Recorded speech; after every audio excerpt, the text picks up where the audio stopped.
సాయి అందరికీ నమస్తే. అందరు ఎలా ఉన్నారు? బాగున్నారా? మేమైతే చాలా బాగున్నామండి. ఇదిగో పూలు విరజాజి పూలు అండి.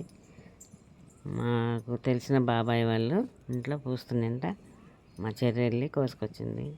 నాకైతే చాలా ఇష్టం అండి విరజాజి పూలు అంటే. చూడండి చాలా వెళ్తున్నాయంట, పెద్ద చెట్టు. నెక్స్ట్ ఇయర్ మేము కూడా వేయాలి మా ఇంట్లో. ఇంతకుముందు కూడా బాబాయ్ వాళ్ళు మల్లె కొమ్మలు తెచ్చిచ్చారు, మల్లె అంట్లు.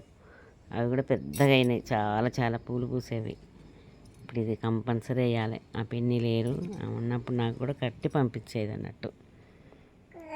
చాలా బాగున్నాయి ఫ్రెండ్స్, మంచి స్మెల్ వస్తాయి. దిగ్గు మా హనీ పాపకు కూడా ఇష్టం. చిన్న పిలక కట్టి హనీ పాపకు పెట్టాలి. ఇంకా మా చెర్రి పాప అయితే కోసుకొచ్చేసింది పూలు. నీకు ఇష్టమా తల్లి? విరజాజి పూలు అంటే చాలా చాలా ఇష్టం. చిన్నగా నైస్గా ఉంటాయి కదా స్లిన్ పాప. అమ్మో బాయ్ ఫ్రెండ్.